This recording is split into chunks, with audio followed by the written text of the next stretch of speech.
welcome to the Sales Prospector Show, supported by Leaf, a sales rep and a 5,000 company, helping our clients grow sales by securing guaranteed appointments, qualified leads, and guaranteed contracts for their services and products across the U.S. I'm your host, Gil Pagan. You can find us on all social media channels and at leafasalesrep.com. Thank you for listening in. It's going to be a great one today. Oh, I can't tell you how excited I am today to have Wendy Pfeiffer, the CIO, that's Chief Information Officer. For you people who don't know what that means. She's the CIO of Nutanix, a publicly traded company worldwide with about 7,000 employees, and they provide a hybrid kind of cloud services, business continuity services to enterprise clients, data storage, virtualization, networking. They're all over the IT space, and we're going to be talking about how to sell. Check that out, how to sell to CIOs, of which she's one, and CTOs as well. We're going to go into a little bit about maybe the differences of those two. But Wendy, welcome to the show. Thank you so much for being with us. Thank you so much for having me. We look forward to that conversation. I look forward to this conversation. We sell into the space, and I'm sure you're going to bring a lot of value to the table to the listeners who are salespeople, C-level execs, vendors that are selling into the space, trying to get access to CIOs and CTOs to sell their services and products. And before we get into the nitty-gritty, tell us a little bit about you and how you got to Nutanix. And I know you sit on a couple of boards, and I can imagine what your calendar looks like throughout the course of the week and how you cram everything in and being productive. But tell us about what you're doing and that board stuff. I'd love to hear about that. Sure thing. Well, job one is I'm a parent, and both my kids actually start school today, full-time remote learning. So that's in the mix, and I'm so interested in how technology is being used to enable their education.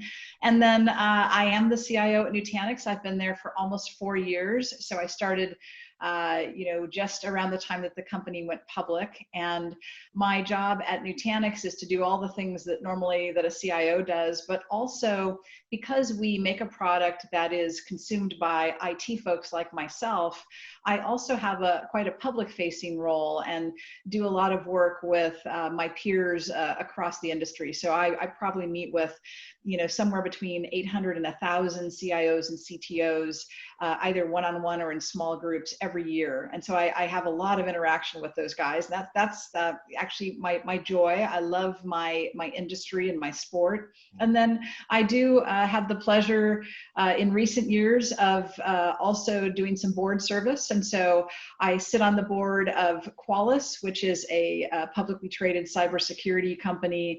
And I also sit on the board of SADA Systems, which has been Google's #1 channel partner for the last 2 years.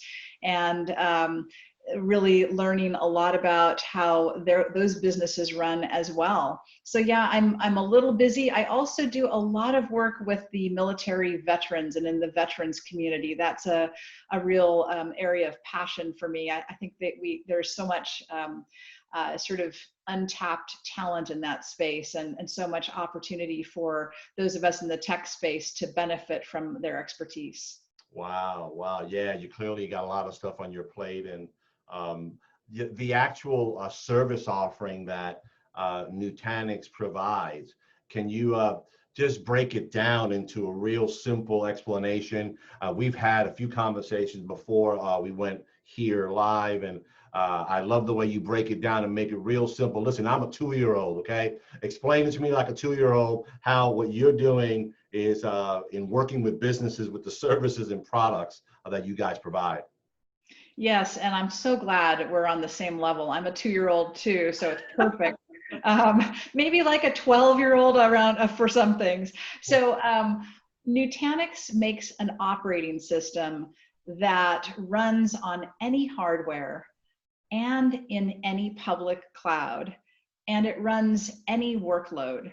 So literally, I am running the same version of operating system on HP or Lenovo or IBM Power or Dell hardware or in AWS or in GCP. And I am running things like certified things like SAP HANA and Oracle Financials and my own homegrown code and anything else that I might want to run. And so it's the first sort of near ubiquitous potential operating system. And what it allows us to do in IT is it allows us to have the optionality to run what we call a hybrid cloud or a hyper-converged cloud.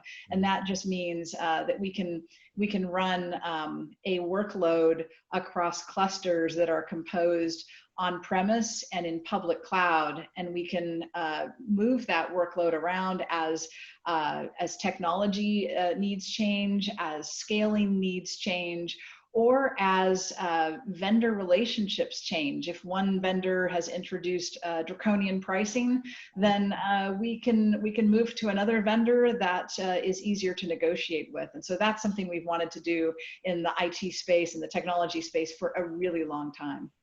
Wow. So using an example of, let's say, banking, we'll use banking. I think that may have been one of your verticals that you may be in through your partners, I guess, right? Because you have kind of a distribution kind of channel partner kind of sales process. So they sell your products and services to the end user. Is that accurate? That's right. We sell only through the channel. Right. And as you can imagine, we have lots of different kinds of relationships, right? We have OEM relationships with hardware manufacturers like HPE. We have partnership relationships with folks like GCP and AWS. We partner with telcos. We sell unique versions of product to US military. So there's a lot of channel in the mix and various different modes of channel, but we don't sell anything direct. Everything is through some form of third-party relationship. Right. So using an example of banking for a consumer, let's say that you log on to your mobile app, or you log online on your desktop or laptop to your banking system, whether that's Bank of America, Wells Fargo, whoever that is. You go in to check your accounts, right? And on the back end of that infrastructure, that platform, you could be providing through your service offering some kind of cloud continuity, some kind of service that the consumer, us, we have no clue what's going on behind that wall, other than our information needs to be protected and cyber and all that, make sure that our information is not being stolen. So you could have your service. Can you give us an example of what you're providing, let's say, on the back end of that to the consumer? Yeah, absolutely. If that consumer's world is a cruise ship, we are down in the bowels of the ship, and we are the engine that is running that ship, but we are also the energy that engine is creating is being used for all of the ship's systems, for cooling and heating and light and sound and propulsion and all of those things. And so if you think about the total power that's being generated in the engines of that ship, that power is allocated out to all different functions that make that cruise ship work. And if you're motoring at night, for example, maybe there's a little less power that's going to the air conditioning systems. But if you're sitting still in the middle of the ocean during the day and have onboard ship activities, you might have a lot of power going to those activities and those environmentals. And so what happens with operating systems like ours is they provide this raw compute and storage and network capability, but then that can be dynamically allocated to the workloads as those workloads need it. So yes, we might be in the back end of a bank's core systems. We might be storing data. We might be running core operations. We also might be powering the workstations that those bank employees use to do their jobs, particularly in this time of remote work. And we might be powering the e-commerce systems, that online banking experience that you're getting through the mobile phone. And as those patterns of use change maybe throughout a day or a month or a quarter, our technology can be used for all of those modes of operation. So I don't need to have separate specific systems for each of those. I can provision for the peak in banking that happens, I don't know, at the end of the month when people, cash their paychecks. And I can also provision for that time when the bank is doing its own processing and closing the books and so on, and use resources in whatever mode is necessary. So it's an incredibly efficient technology. It's called hyperconverged infrastructure or hyperconverged cloud. And that just means that we are converging all of the resources and making those addressable by software code or dynamically addressable. Wow, that's great. So you ramp up when you need the usage that you need, and you pull back when you don't necessarily need the usage, almost like storing energy. Again, we use it when you need it, and you pull it back and hold on to it when you don't. Yeah, very cost effective, very efficient, but also very scalable and resilient. Wow, that's great. Yeah, that cruise ship example is cool. That's yeah, that was good. That was good. So the vendors and the distributor network that sells your product and services through their own let's say sales teams and through their own business, let's say Acme IT is selling your services, they need to get in front of the right people to be able to provide, and present their service offering and products, which is basically what they're kind of selling it as, I guess, maybe a white label. I don't know if you would use that term, but they would white label it maybe under their own banner and sell it and manage it, and I guess install it, I guess, and do all the technical stuff. I'm correct if I'm wrong there, but how are they getting to, and get to the foundation of our discussions today, how are they getting to the CIO and the CTO to try to sell to them? Correct me if I'm wrong if I said anything there out of place. Yeah, so rather than talking to, so we have definitely a spectrum of sellers. We have Nutanix sellers, direct employees who are salespeople and partner with our channel, and of course, channel salespeople across multiple different types of channel.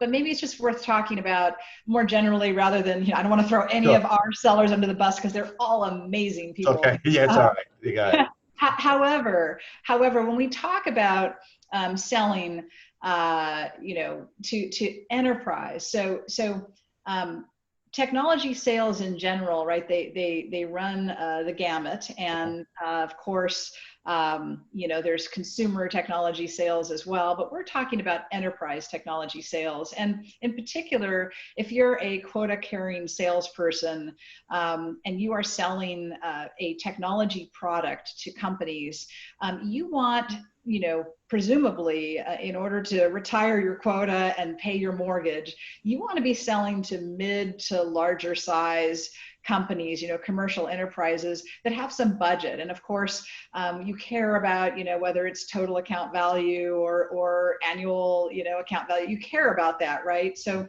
you're typically, maybe you need to enter the sales process through a POC or a one-off, something small, remote office, or something smaller. But the real goal is to get to that core technology, whether that's SaaS applications or on-premise infrastructure or cloud infrastructure. You want to be selling into the core technical functions because that's where the money is. Basically, that's where the budget is. And so ultimately, as sales start to rise above the kind of one-off level, ultimately you need to be interacting with, on some level, the senior technologist, whether it's the CIO, the CTO, the CDO. There's lots of different titles these days, or an SVP of IT. Can I just interrupt there real quick? The CTO and CIO, the difference between those two, I have what I understand to be, what I understand that to be, and I'll share with you what I believe it is from a sales perspective, okay?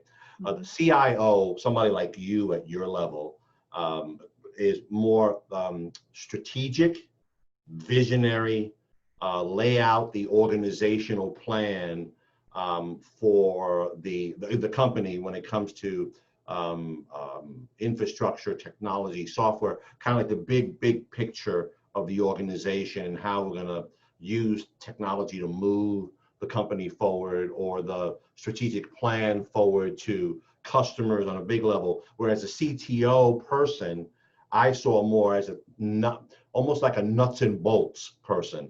Like they're in the office. They have maybe 10 direct reports. A lot of them are computer repair geek guys. They're dealing with the employees on the, in the different departments and all that. So I understand the difference. Not that a CTO can't do visionary stuff, but I've seen a lot of CIOs have CTOs reporting to them, kind of, because the CIO has a lot more of a big picture. Did I get that right?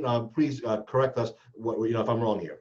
Yeah, I think it really depends on the business. The way I see it is the CIO always has both technical and operational responsibilities. And so, we often, for example, are responsible for operational compliance and cybersecurity. And of course, our main charter is to enable the employees with technology and to enable the business with technology. And so there's that operational piece and the technology piece that are always blended. On the CTO side, they have a technology focus rather than a tech plus ops. And so if it is a technology company, if it is a company that has a technology product, the CTO might be a founder or a co-founder or the creator of the actual product itself. If it is not a technology company, then that's where it's more like what you're talking about, where the CTO might be someone who goes more deep technically than the CIO does. And so I think it depends on the industry vertical. But what I think is interesting about this is something that salespeople that I meet with a lot, because I'm on a one-woman quest, I think, to I just enable salespeople to be, how do I delicately say, like less inane when dealing with people like me. And so I have a huge passion for this. And so here's the thing. What I always challenge salespeople with is whether it's a C, I, T, or D, and O. Do you know what the C in my title actually means? What does that stand for? What does it mean? And I won't put you on the spot so much because I like you. But here's the thing. In a publicly traded company that's mid-size or larger, the C in our title, whether it's CMO, CHRO, CRO, whatever the CLO, CFO, the C means that we are hired by and serve at the will of the board of directors. And so that's what it means. We have fiduciary and contractual responsibility to the company's board of directors, and because if we're publicly traded, to our shareholders as well.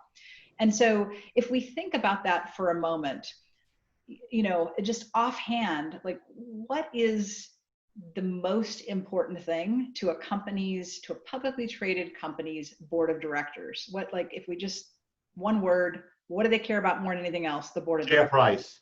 Yes, price, money, finances, exactly. Right. So if the group of people who interviewed me, who hired me, who set my compensation plan, and who can fire me, if those people care most about share price, financial performance, then it follows that I am also incentivized that way. If I am in the C-suite, period, end of story. And so the biggest mistake that salespeople make when they approach someone in the C-suite is they expect that we are geekily interested in the other letter in our title, the marketing or the sales or the technology or the operations. And although we care about those things, we don't get our jobs or lose our jobs because of those things. Our incentive plans, just like sales incentive plans, have two parts. The first part is this measly little salary that no one could actually live on, right? And especially because if we're good at what we're doing and we're fairly senior, we've built up a lifestyle, right? The second part of our salary is an incentive plan that is set by our managers. And in my case, and in the case of C-suite folks, it's set by the board. And so it relates to financial performance. It does not relate to whether or not I rolled out the ERP system on time, or how things are functioning in my data center, or what percentage of public or private cloud I'm using, or any of those things. There's some very basics, right? The technology that I buy and I deploy must enable employees to be productive, must enable the business to undertake the work that it's doing. And I must ensure that I am minimizing or mitigating any risks related to that technology to the company.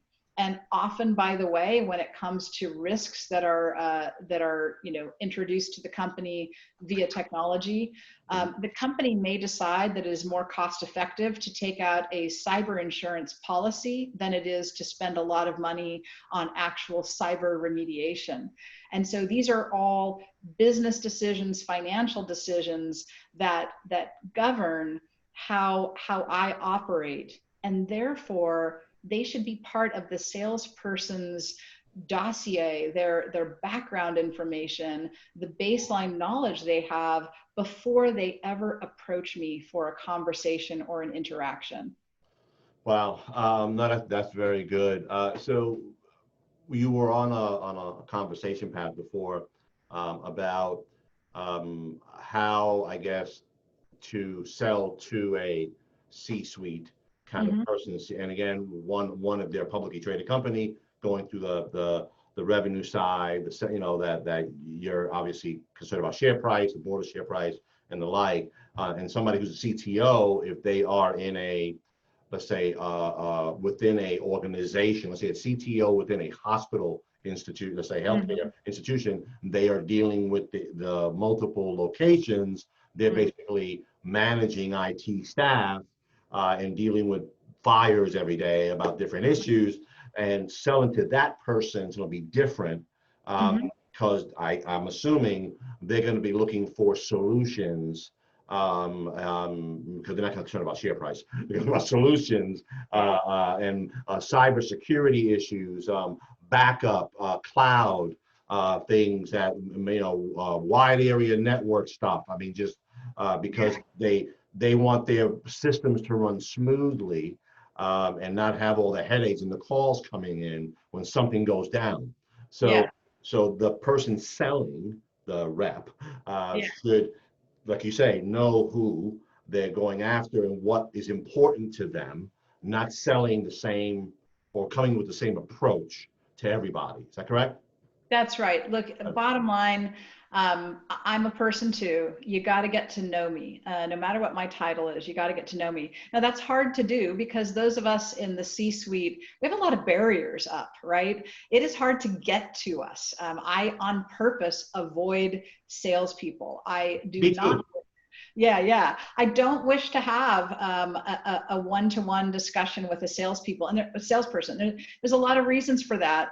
On the one side, it's because if I am a leader of any capability, I have taken care to build a strong team. Yep. And I would not scale and I would not be effective if I didn't delegate decision-making authority to my trusted leadership team. And I often will have VPs and so on my team who are quite capable of and invested with everything they need to purchase on a medium scale, right? So, one of the biggest mistakes that salespeople make is, and I think, it's not like salespeople are bad or anything like that, but every sales plan I've ever seen kind of has this like vague pyramid scheme idea, right? Like that, that you've got the account plan, and somewhere in the account plan, there's, the individual people in various functional areas. And then there's the next layer up of middle managers. And there's a couple of, key decision makers. And then at the top is somebody, a CTO, CDO, CIO, or there's a, VP of something or other who's at the top. And what salespeople do is they sort of work that account, but the real money is, getting that meeting or having that relationship or that regular quarterly cadence or whatever it is with the person at the top of that pyramid. And so, the question that new salespeople have, or salespeople who don't really have like a book of business, is, how do I get to that person? And then, salespeople who are relatively seasoned, most of them have been burned somehow by that person, right? They were counting on something, but it didn't work out, or, they thought they had a relationship, but that person left or got booted out. And so there's always this scramble to, how do I get to the person at the top of that pyramid? And then, once I'm when I've had that meeting, like, what does it mean? And so I say, we need, as sales professionals, you need to prepare differently for those meetings with the folks who are at the top of the pyramid. You really need to do your homework around certain characteristics of those of us in the C-suite. Need to understand our decision-making style. Do we have distributed decision-making, or are we authoritarian and hierarchical? You would approach us differently if I have decision-making distributed amongst my VPs, and you skip level one of my VPs and come directly to me, then you're disrespecting my management style, and you're not going to get very far. On the other hand, if I am very hierarchical and you skip level, you're also going to be disrespecting my management way of managing, and you're not going to get very far with me. If you come into a meeting with me assuming that I want to have a functional discussion, I want to talk about marketing, or I want to talk about technology, that's a mistake, because ultimately I have my own advisors. A lot of times salespeople say, I want to be consultative to you, I want to be helpful to you. I have my own lawyer in the room. I ultimately, when it comes to selling, knowing that you are financially incentivized and I am financially incentivized in a way, not as human beings, but in the context of this situation, we're enemy combatants. We're on different sides of the chessboard. You want to sell me something for the most possible, the most that you can, for the best possible price, and deliver it. And in order to help me and make me successful, and I want to purchase something that's the best thing for my business for the lowest possible amount of money, and in the mode that I need to purchase based on my financial conditions. And so we don't have the exact same objective there, and we have a negotiation. Now, what happens that I've observed with salespeople is salespeople usually haven't done their homework really about that person at the top of the pyramid who they're getting to. And when they get to a meeting with me, it's like the fly wandering into the spider's web, because they've just wandered haplessly into what for them is a consultative discussion, and is for me the final move in a chess game that I have been playing. And so, if you like, I can give you an example. Yeah, sure. Go ahead. All right. So you've tried for months to get a meeting with the person in the C-suite, and eventually, suddenly, out of left field, you hear that, the CIO, in my case, is willing to meet with you. And you set up a meeting, it's from 1 to 2 p.m. And you get there 20 minutes early so you can set up all the stuff for the meeting. And I am 5 to 15 minutes late. And so, that's part one. Part two, when we get in the meeting, you have a prepared slide presentation. And it's always like this. Slide one is a picture of all of the people on the team, and everybody says hi, and there's a little background. And then slide two is a picture of, the company and the Starbucks or the warehouse where it was started, and the company founders when they had hair. And then slide three is a slide with all the logos of companies, of places you've sold things. And somebody says like, well, this is a bit of an eye chart, but blah, blah, blah. And then slide four is something about my environment that my team has told you about, where, whatever the current conditions are. So you're trying to demonstrate that And then the next slide is all about the flaws in that environment and how your product is going to fix that. And then, finally, you look up and you interact with me and you ask me some questions. Is this about right? Is there anything else you need, etc.? All of that is a waste. You would never have a meeting with me if I didn't know those things. The only reason I'm meeting with you is for this next step. So at the next step, you've got a deal on the table. That's how you got to me, right? Is you've dealt with my people, you got a deal on the table, and it's a deal for $700,000 worth of your product. And I say, wow, this is an impressive presentation, and wow, it's amazing, you've nailed it, and boy, all the people on your team look so nice, and congratulations to Bob on the new baby, and wow, isn't that cool? I do have a problem, and the problem that I have, unfortunately, is that I love your product, but it's a little too expensive. I had some issues with budget, and I know there's a deal on the table for $700K, but I've only got $550K in budget available right now. And frankly, we've got a deal on the table from competitor X that's in my price range. And although you do have some features that I like, at the end of the day, I just need to put a round peg in a round hole, and competitor X does that. So I do appreciate your time. I hope we can work with each other in the future, but at the moment, these are the budgetary constraints that I have. And then no matter who you are, no matter what you do, you go back to whoever the supreme leader is in the sales and organization. And because you have forecasted this thing, and because I happen to have a giant spreadsheet with every vendor's end of quarter and end of year dates on it, and I strategically timed this meeting for a few days before your end of quarter or end of fiscal year, I know that you are going to discount to whatever level I asked for. And I have never in my career, since I've had a VP in my title, I have never walked away from that meeting without getting the discount that I asked for. Because in the chess game, that last meeting that you have with me and that last move where you've got a negotiated deal on the table, but you still walked haplessly into a meeting with me, that last chess move is checkmate. You can either walk away from that deal, or you can give me the ridiculous discount that I just laid on the table, because I know that you have no backup plan. And by the way, there's an element of truth in this. This is what makes the best, kind of poker players, right? The element of truth is that I really don't have to purchase from you. Excuse me.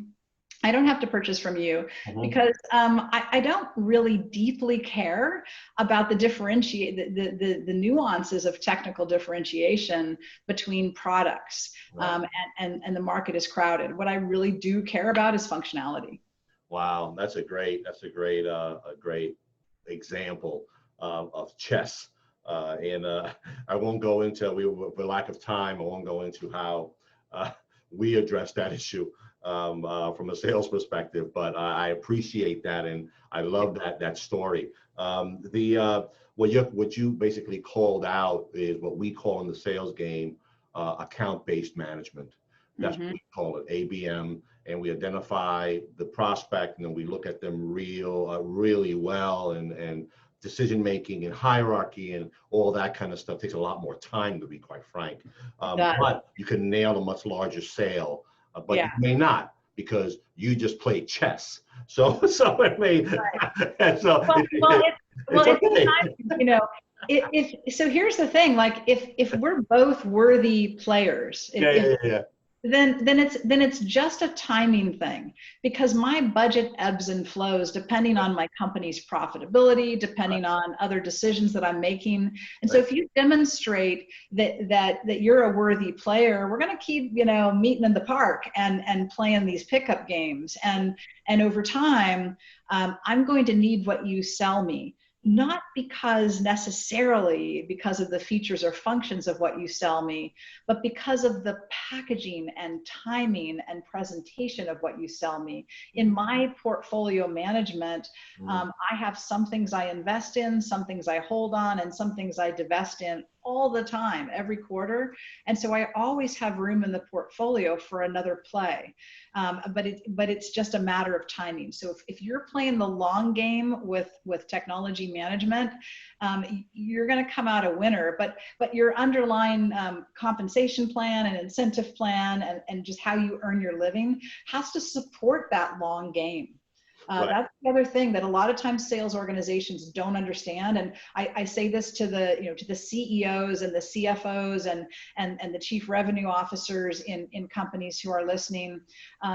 If you want those larger deals and that larger total account value, then you have to have room in that sales incentive plan for people to play that longer game that we're playing on our side of the table. And so, maybe it's a mix of incentives or it's a mix of different channel partners. But I think having that mixed portfolio of places in which to sell and in sales timings is key for a salesperson to have enough time to build the relationships and the knowledge and so on to play a bit of that long game too. Still need stuff to pay off in the short term. Yeah. But to build that book of business, but more importantly, to work that book of business truly requires, the same sorts of cycles that I'm operating in, 12, 24, 36 months and longer. And if you can hold firm as a company to have some people, at least some salespeople incentivized that way, then you start to build that ramp of business that, over time, the cost of sales and the profitability of booking that business it starts to really pay off. It is expensive at first during the ramp, but it is profitable over time. And sort of these economies of scale start to happen as we build these trusted relationships and as we begin to exploit the technology or the services in the context of a healthy business and a healthy portfolio. Oh, absolutely. I agree. 2 points that I want to make sure that we hit is how is it the best way in your experience for a salesperson to get a hold of a CIO or CTO, one, and two, when you're looking at vendors for yourself, for the company, or another CTO for another company looking for a vendor, software solution, something, what are they using? What are they doing to identify a vendor for their need? What process are they going through? Are they going to a show? Are they going into their network? Are they going into LinkedIn? That kind of stuff. So one, how to get a hold of somebody, a C-suite, a person like you, and two, how someone in your role is identifying vendors to help meet a need. So first of all, the easiest way to get a hold of me is to have a warm introduction from someone who I care about, who I need to care about. So as an example, a board member or a colleague of a board member who might make a recommendation. It's sort of like your boss telling you, hey, you should check this out. You pay attention to that. So that's one way. Another way is to connect with me through the things that matter to me as a human being. In my case, for example, I'm interested in supporting military veterans and military veteran careers. And so, you know, if you're associated with an organization like that, you know, connecting with me around the things that that are my causes certainly matter. You know, those are the best ways. Sometimes it's a referral from a colleague, but we're very careful to do that inside of our circles of colleagues, because people ask us to do that a lot, and so we're you know, quite circumspect in terms of doing that. Look, what happens in real life is it's just like you imagine. You know, there's a secret, you know, tree house that we all go to on Tuesday nights, and you know, we break out the Cheese Whiz and Ritz crackers, and we talk about you guys. So basically, we get together in secret meetings of. So do we. Yeah, I know, right? And but you guys Some of probably it's not good. you probably have better snacks than we do. We're like, you know, you know the guy, remember the original Jurassic Park movie? And remember the IT guy, like down in the room, you know, he's kind of like this, you know, overweight guy with the bad skin and the like the piles. That's us in IT. So we get Don't together. look like that. Yeah, exactly. Right. So we get together and we talk about our common challenges, but we also talk, you know, I'll be honest, we talk about vendors. We talk about the ones who've been supporting us. We actually talk about salespeople. There are some salespeople who create a path of destruction, and there are other salespeople who are true partners. And so sometimes when we're in the same region or we're in the same space, we'll talk a little bit about that. We talk about at a high level, there's no collusion or anything, but we talk about discount percentages and what we're seeing out there. And so, you know, if one person in that inner circle says, you know, I just had good luck with vendor X or thing Y, then we'll listen to that. You know, we do our own research, and a lot of us also, of course, get input from our team members, our middle managers, et cetera. So that really is a way to break into an account, but you got to be careful about the hierarchies and the distribution and so on. So there's lots of ways to connect with us. Some ways that don't work. You know, cold calls. Cold calls, I think, work at different levels in the organization, but to the senior most executive, that's a pretty rare, you know, good thing. You know, the sort of those randomly generated emails, I just get thousands of those. We don't really like attending those like free webinar things that you get the emails on. Back in the pre-COVID days, you know, look, most of us are at a certain stage in our lives where as nice as you all are, we would rather be having dinner with our family than having a steak dinner 3 nights a week. You know, so there's not really a desire for social connection. We're not looking to get free stuff. We're probably doing pretty well financially. We do have very practical needs, and we'll tend to be clear about those needs, but they tend to be around budgetary items. They tend to be around functionality. And ultimately as well, we do trust our channel partners. One of the great things about having a channel partner that can provide products across a wide range of functions and spectrums is that ultimately I can spend my energy having a trusted relationship with that channel partner, and then they can kind of obfuscate all of the back and forth that I might need to have with individual vendors. So sometimes a channel partner will come to me and say, you know, you've been a loyal, you know, brand X customer for a while, but there's this new brand, we've vetted it out, we've got it working in our center, you know, are you interested in that? So that can also be a way in. But ultimately, I would say, you know, the best time to meet with a C-level executive is after that first sale. If you meet with me before that first sale, I have you on your back foot. I know that you're hungry.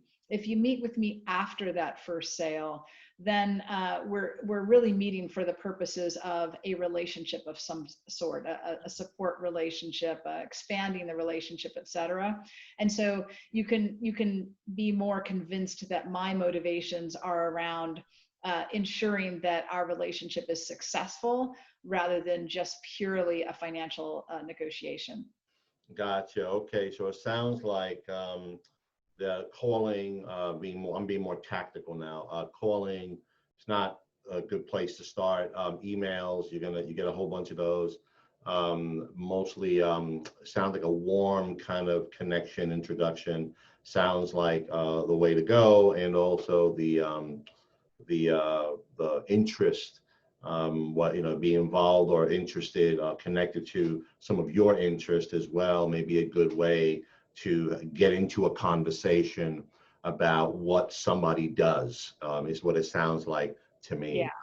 Because remember, salespeople are very tactical. So, email, phone call, social media, what is the way to get a hold of someone, direct mail, sending you a box of chocolates. I've taken a phone call from somebody sent me a helicopter, or a remote control helicopter. I said, I got to take the call for that one. But I would say, every now and then one of those things breaks through. But also it's worth saying this too. I often say this. There was a time when vendors tried really hard to wow me with something, right? 2 tickets to the fancy playoff game or whatever. Right. Especially if I'm senior and I'm in a publicly traded company. If I take that gift from you and it's of some value, right, then I also at the same time cannot be engaged in a negotiation with you for a deal that's of material value. So I'm going to try to avoid that. Yeah, I got you. If I'm not avoiding it, then I probably do not have any near-term plans of actually doing business with you. Right. So I'm going to take the free box of chocolate. And I ain't doing any business. So. Yeah. I mean, the free box of chocolates, it doesn't rise to the level of materiality unless you took me to Belgium to get them in person. But you know what I'm saying, right? So I think it's not, for me, like, I'd say, honestly, not very often, but maybe once a month, someone breaks through like on social media. And it's usually something like, I saw your video or listened to your podcast on thing X, and I got to tell you, the same thing happened with my son or my dad, or it's something a little more connected to my heart, related to my cause. Yeah. The other thing that we do, I think, executives in any industry, I think, we have some shared characteristics. We're a bit ambitious. We are a bit competitive. Like, you sort of don't get to that level in a serious company without having some mettle, and some strength in your personality. And so we are kind of like vulnerable to people throwing down challenges or laying down some sort of a competitive opportunity.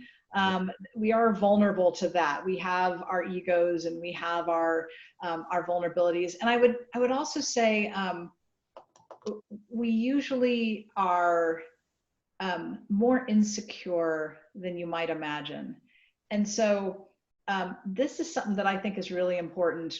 I'm looking for someone who is interacting with me, who is honest and who is humble. But I am not looking for someone who appears and seems frightened, because if you seem frightened, that is frightening to me.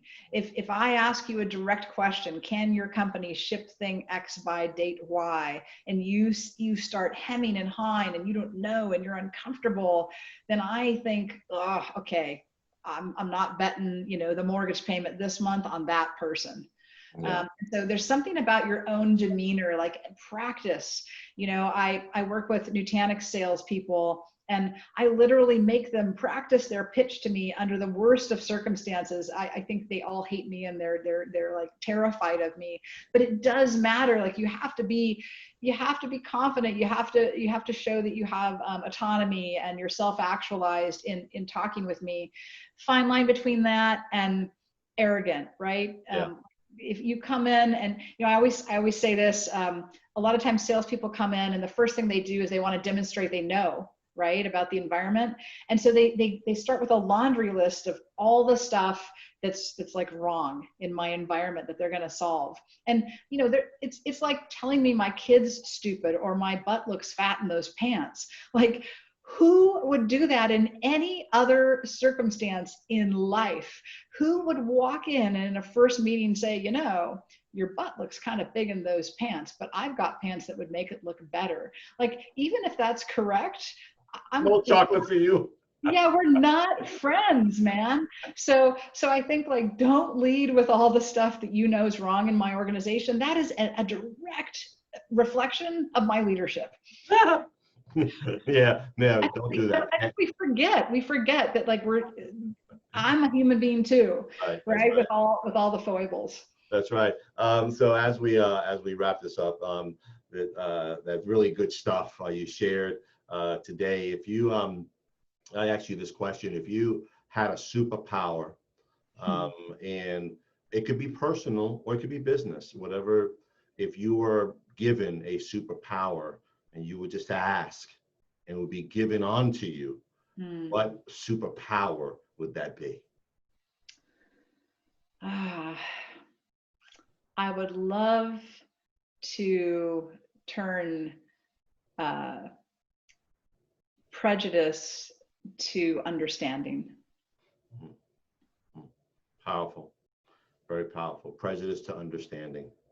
That's great. I'm going to ask you a couple of rapid fire questions, and we're going to go to coffee, hot or cold? Hot. Okay, a lot or a little? A lot. Your favorite food? Donuts or bacon covered donuts. That's good. I like that too. Hot dogs? Yes. With ketchup or mustard? Ketchup and Hebrew National. Ooh, okay. Burgers, ketchup or plain? Cheese and buttered brioche buns. Ooh, fancy. Pizza? Yes, although I've been gluten-free for a while, so that's a harder sport. I gotcha. Apple or Android? Both, coach. Oh, really? Okay. Yeah, I have. So look, I'm in IT, so I have a Mac and a PC here on the desk in front of me. I have Android and Apple phones so that I understand everybody's experience. Yeah, a lot of the IT people tell me the same thing. They do both. So a laptop and desktop, I'm assuming you got both? No, just laptop. I don't have, I have no tolerance for things that are heavy. Okay, gotcha. If you can go away on vacation, any place right now, money and time is not an issue, where would you go? I would go to a place in Maui that I love, and I would get 4 massages a day. Good for you. When you read a book, are you reading a paperback or are you reading on a Kindle? Read on a Kindle. I love my Kindle and I read voraciously. Wow, okay, great. New car or used? I love supercars, and I love classic cars and race cars, and so some of the best ones are used, but I wouldn't mind a new McLaren or Ferrari anytime, anyone, or a used one. I'll need anything. That's good. You got some good taste there, really high end. Animals, dogs, cats, goldfish? Cats. Okay. Cats. I have rescue cats. Like I'm one of those crazy cat ladies. That's good. We've been talking to Wendy Pfeiffer, the CIO of Nutanix, and we're going to summarize real quick here that when you're selling into the C-suite, into a CIO or CTO, consider their first letter of their name, which chief. What does that mean to them and in the role that they play? Are they budgetary? Are they practical and actually doing products and stuff like that? Consider that.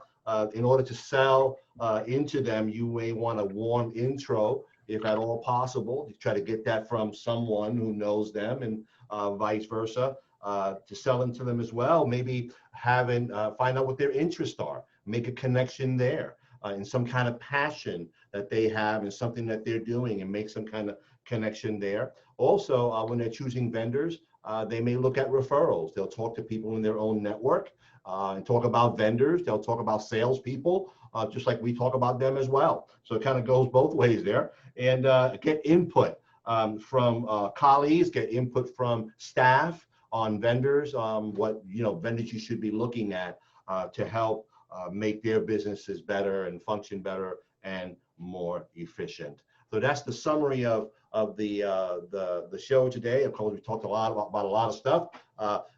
Wendy, you were great.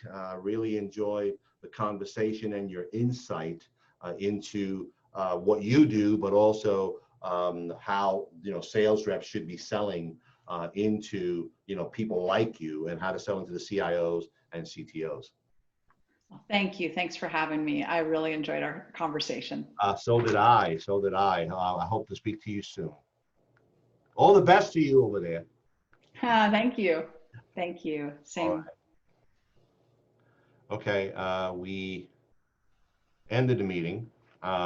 You are fantastic. Thank you. Yeah, you did an absolutely great job. We'll process this. It'll go up on our channel on podcast probably in about a week or so. I'll email you the links, let you know that it's up, and we'll do it. We'll put it on LinkedIn. I'll tag you, and you'll see it there. And let your people do whatever they want with it, okay? And you do whatever you want with it. But I appreciate your time. You seem like a real cool person. Oh, thank you. You really do. So you're in California, right? Is that where you hang out? I am, yeah, Northern California. Gotcha. Okay. Yeah, I'm on the West Coast very infrequently. I try not to travel across the country. I've been there, done that, got a T-shirt. Yeah, let the sales reps and my managers do that. And so, I'll let you go. Loved it. We'll be in touch. Okay. Okay. Look forward to it. Thanks. All the best. Bye-bye. Okay. Bye.